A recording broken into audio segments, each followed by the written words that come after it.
How deep does the ocean really go? Have you ever just stood on a beach, looked out at that massive expanse of water, and wondered, what is actually down there? Well, today, we're going to find out. We're going on an incredible journey to the very bottom. So, just how deep does it go? It sounds like a pretty simple question, right? But the answer, honestly, it is absolutely mind-boggling. We're talking about a world that's so vast, so alien, it might as well be on another planet. And just to wrap your head around the scale we're dealing with, get this, 99%. The oceans make up 99% of all the living space on Earth. Yeah, you heard that right. Forget all the land we walk on. The vast, vast majority of life's real estate is underwater. Okay, so you ready? Let's begin our descent. Go ahead and take a deep breath, because we are leaving the sunlit surface far behind. We're dropping down, layer by layer, straight into the abyss. Our first stop on the way down, 330 feet.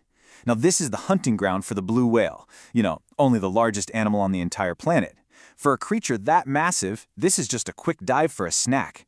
But for us, we are just getting started. Let's keep going, down to 831 feet. This is an incredible depth because it's the deepest any human has ever gone on a single breath of air. The pressure here is already 26 times what it is at the surface. That is enough to literally crush the lungs of an ordinary person. Wild. And you know what? Even those amazing deep-diving whales have their limits. At 1,640 feet, we're at about their maximum depth. And why come down this far? Well, they're usually chasing something like the legendary giant squid. Yeah, down here on the dark, it's a real battle of titans. It's hard to visualize these depths, right? So let's put it in perspective. Think about the tallest building in the world, the Burj Khalifa.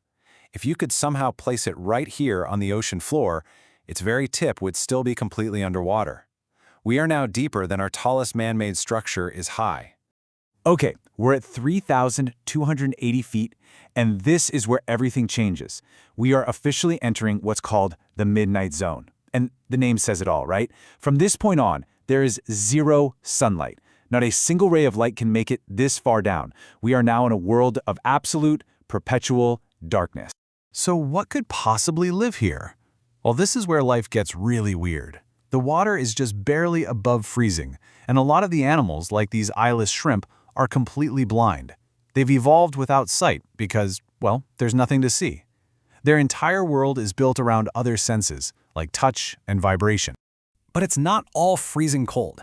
You get these incredible little oases of life, clustered around things called hydrothermal vents. Think of them like underwater geysers, just spewing out this superheated, mineral-rich water from deep inside the Earth's crust.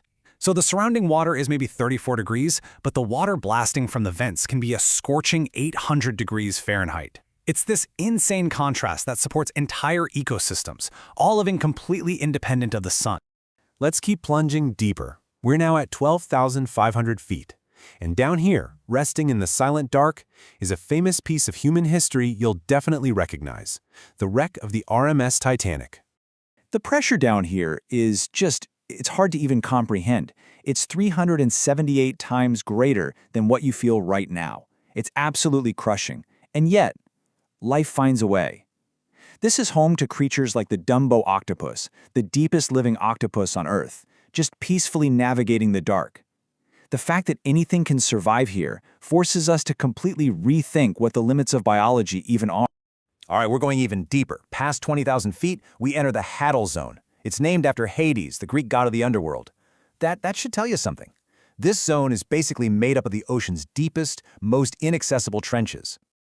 If you still can't quite picture how deep this is, try this thought experiment.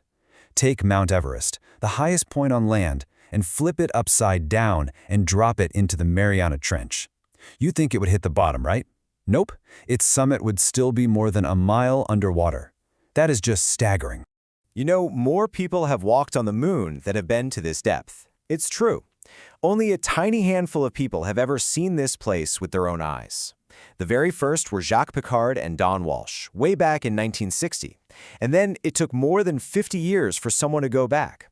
And that was film director James Cameron, who made the trip all by himself in 2012. And where did they go? They descended to a specific spot called Challenger Deep. This is it, the lowest known point on the surface of planet Earth, sitting at a staggering 35,797 feet down. We've made it. This is the bottom. Today, most of the exploration down here is done by unmanned submersibles.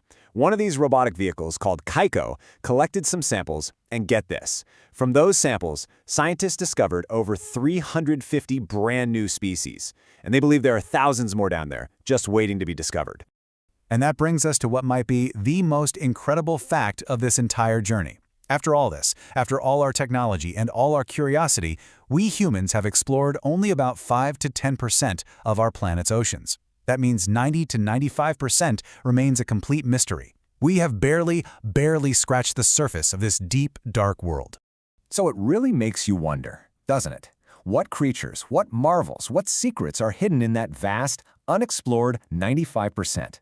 The greatest journey of discovery on our own planet has really only just begun.